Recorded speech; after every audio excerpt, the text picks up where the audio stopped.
Hello, students. Welcome back to your history class. So, up till last class, you all have seen the agriculture, urbanization, commerce, and trade of the Islamic lands. Today, we will speak about the learning and culture. Now, before I jump into the lesson, I just want to let you all know that there has been a syllabus reduction from CBSE, and the first chapter that we did, that is beginning of time, has been omitted completely. All right. So y'all can avoid doing any work in case it is left about that chapter. I know it was the first chapter and long ago you must have completed your work. But in case it is left, you can let it go. All right. Now we'll start with this part of the chapter, learning and culture. As the religious and social experiences of Muslims deepened by contact with other people, the community now started to be obliged to reflect on itself, started to reflect on themselves, and they started to confront issues pertaining to God and world. They started to reflect and they started to question that what should be ideal conduct of a Muslim in public and what should be the conduct of a Muslim in private. What is the object of creation? How does one know that what God wants from his creatures? How one understands the mysteries of universe. Answers to such questions came from learned Muslims who acquired and then organized different kinds of information to strengthen the social identity and community, as well as to satisfy their own intellectual curiosity. So there were some learned Muslims who got this knowledge and organized it, and we are learning from there. So for religious scholars, that is ulamas, knowledge, ilm, was derived from Quran, and the model behavior of Prophet, that is Sunnah. So religious scholars were called ulama, and they got knowledge from Quran and the model behavior of Prophet. This was the only way for them to know the will of God and provide guidance to the world. The ulama in medieval times devoted themselves to writing tafsir and documenting Muhammad's authentic hadith. Some went on to prepare a body of laws called Sharia, or the straight path, to govern the relationship of Muslim with God through rituals, that is ibadat, and with the rest of the humanity through social affairs, that is called muamalat. In framing Islamic laws, the jurists also made use of reasoning, that is qiyas, since not everything was apparent in the Quran or Hadith, and life had become increasingly complex with urbanization. So, in Sharia, not everything was mentioned because urbanization started. That means the territory started becoming more bigger. There was extension, expansion, trade happened. Lots of people, started communicating with each other. Because of all that, there were the life had become increasingly complex. And this led to different kind of situations that took that were done different kind of situations were faced by them, and not everything was there in Quran or Hadith, and life had become more complex. So differences in the interpretation of source. So if you actually sit with a duha, or if you've ever any phrase, even an English phrase, interpretation of that phrase by different people is different. Similarly, when different people started to interpret the source and method of jurisprudence differently, it led to the formation of four schools of law. Law is mazhab, four schools of law. In the 8th and 9th centuries, this took place. The four schools were Maliki, Hanafi, Shafi, and Hanbali. Each were named after a leader, Fakir. and the last was the most conservative. Now, the Sharia, it provided guidance on all possible legal issues within the Sunni society, but it was more precise on personal status. So, Sharia had more personal status laws like marriage, divorce, inheritance than the commercial matters. Okay, so there was that part was completely overlooked. So before it took its final form, Sharia was adjusted to take into account the customary laws of various regions as well as the law of the state on political and social order. Customary laws, however, retained their strength in large parts of the countryside. So customary laws started to make more sense in the countryside areas.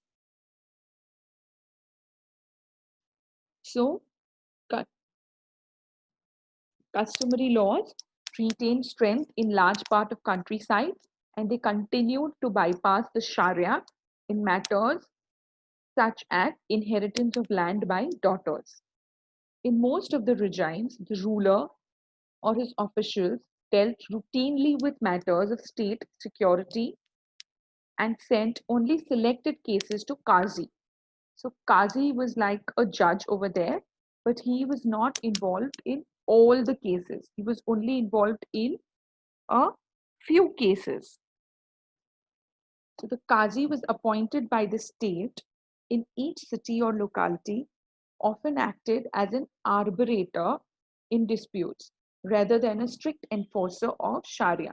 So what did Qazi do is he was not a firm, he did not enforce Sharia on the people. When a case was sent or referred to a Qazi, he would normally arbitrate the issue. That means he would talk it out. He would understand the problem. He would serve correct justice, and he would not strictly enforce Sharia laws. A group of religious-minded people in the medieval Islam, known as Sufis, they brought a deeper and more personal knowledge of God through asceticism and mysticism. Now, now we are talking about Sufism. Okay, so we know Quran is a book in Arabic which is divided to 114 chapters. It is arranged from big to small, except the first chapter, which is a short prayer or opening. According to Muslim tradition, the Quran is a collection of messages which God sent to Prophet Muhammad between 610 to 632, first in Mecca and then in Medina. The task of compiling these revolutions was completed in 650.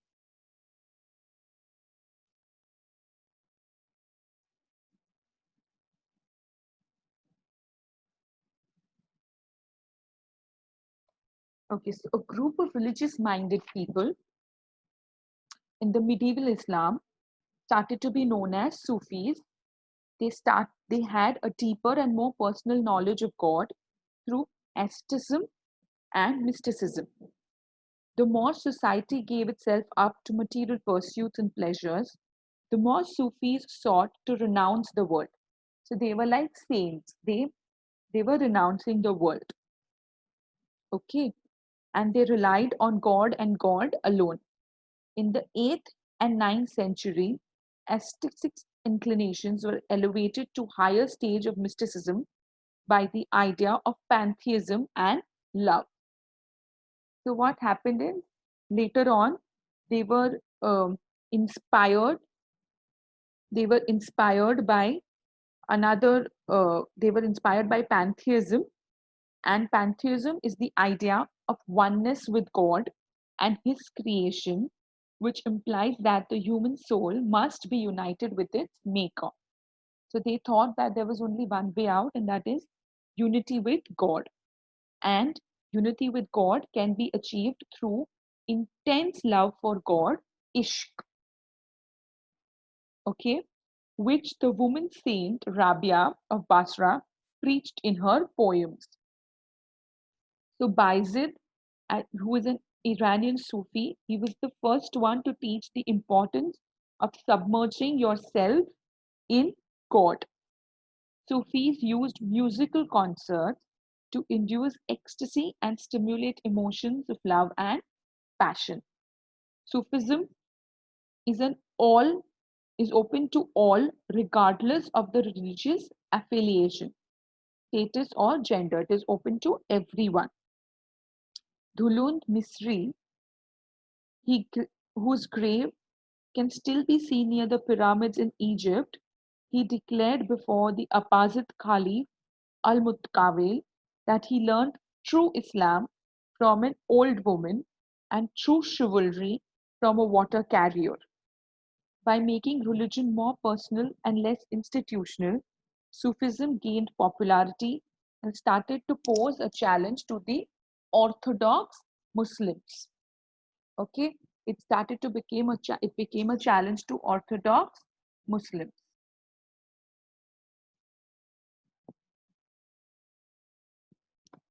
So now an alternate vision of God and universe started to be developed by Islamic philosophers and scientists under the Greek philosophy and science. During 7th century, remnants of late Greek culture they could still be found in the Byzantine and the Sasanian empires. Although they were slowly dying, the schools of Alexandria, Syria, Mesopotamia, it was once a part of the Alexander's empire. Greek philosophy, mathematics, and medicine they were taught along with other subjects. The Umayyad and the Abbasid caliphs they commissioned the translation of Greek and Syrian books to Arabic by a Christian scholars. So they said translate these books to Arabic. The translation became a well organized activity under Al Mamun, Al-Mamun, who supported the library cum institution of science in Baghdad, where the scholars were working. So this became a very important activity. So higher education center was Nizamiya in Baghdad.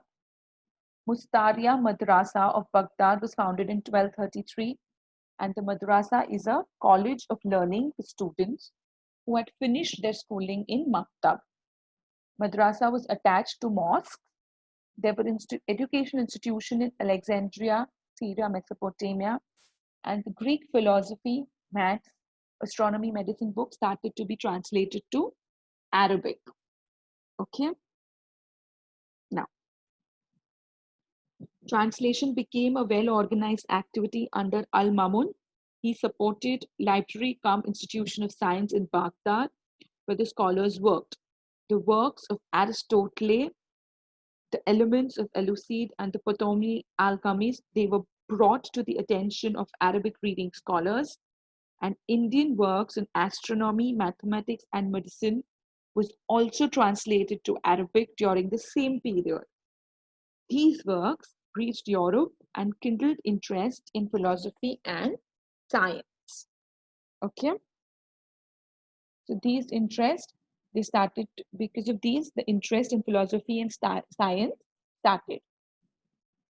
Now, study of these new subjects promoted critical inquiry and they had a very profound influence on the Islamic intellectual life. Scholars with theological bent of mind, okay, like Mutazila, they used Greek logic and methods of reasoning to defend the Islamic beliefs. Philosophers posed wider questions and provided fresh answers. Ibn Sina, who was a doctor by profession and a philosopher, did not believe in the resurrection of the body on the day of judgment. This was met with a strong opposition from theologians. His medicine writings were widely read. The most influential was Al Qanun fil Tib. It was also he's also called as Canon of Medicine. So this is Ibn Sina. I just told you about him. He was a doctor by profession and a philosopher, and he did not believe in the resurrection of body on the day of judgment. and this was met with a strong opposition from the theologians. This, his medical writings are very widely read. The most influential is Al-Kafun fil Tib, which is also called as Canon of Medicine or Laws of Medicine. A million manuscripts that list around 760 drugs sold by pharmacists up till the, of his days, and they include notes of his own experiment conducted in hospitals, that is by Marston. This canon or this book points out the importance of dietetics, healing through dietary regulations, and the influence of climate and environment on health, and the contagious natures of some diseases. So this book was used as a textbook in Europe, where the author was known as Avicenna. Just before his death, the scientist and poet Umar Khayyam was said to be reading this. His gold toothpick was found between two pages of the chapter on metaphysics. So this book, it became a textbook, okay, and his book is supposed to be have read by the author, by the scientist Umar Khayyam just before his death, and there was a gold toothpick found between the pages of metaphysics. This is Abu Nawaz. He's a Persian poet. He questioned the cultural domination of Arab. We learn about him in some time. This is Omar Khayyam. Umar Khayyam is the one who died, and just before he died, he was reading. What was he reading? Al Qanun fil Tib, which is Law of Medicine or Canon of Medicine. And the toothpick was found between pages of metaphysics. Okay. So in the medieval Islamic society, fine language and creative imagination were among the most appreciated qualities in a person. Which were the most appreciated qualities I told you about?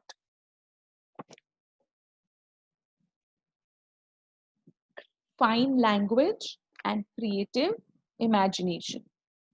These qualities raised a person's communication to the level of adab. Adab is, when someone says sherry and we say adab, adab, right? A term which implied literally and cultural refinement. Adab forms of expressions included poetry and prose, which were meant to be memorized and used only when the occasion arises. So the shairis that we speak when the situation is appropriate. The most popular poetic composition of pre-Islamic origin was the ode, that is Qasida, developed by the poets of Abbasid period to glorify the achievements of their patrons. Poets of Persian origin revitalized and reinvented Arabic poetry and challenged the cultural hegemony of Arabs. Abu Nawaz, who was of Persian origin, he broke new grounds by composing classical poetry on new themes such as wine and male love, with intention of celebrating pleasures forbidden in Islam. After Abu Nawaz, the poets addresses the object of their passion in the masculine. Even in the latter was a woman following the same tradition. The Sufis glorified the intoxication caused by the wine of mystical love. Now, by the time Arabs conquered Iran, Pahlavi, the language of sacred books of ancient Iran, was in decay. So, by the time Arabs had come to conquer Iran, the sacred book of ancient Iran was already in decay. A version of Pahlavi, known as New Persia, was a huge hit with Arabic vocabulary, and it was very soon developed. This is a poem by Omar Khayyam. Those whom we meet in churches, divinity colleges, or temples desire heaven and they fear hell. But he who has read the secrets of the divine does not give a moment's thought to such matters.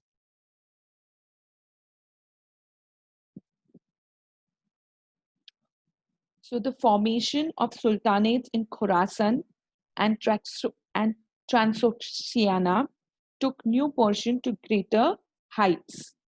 The Samāsid poet Rudaki was considered the father of New Persian poetry, which included new forms such as short lyrical poems, that is ghazal, and quatrain, that is rubai.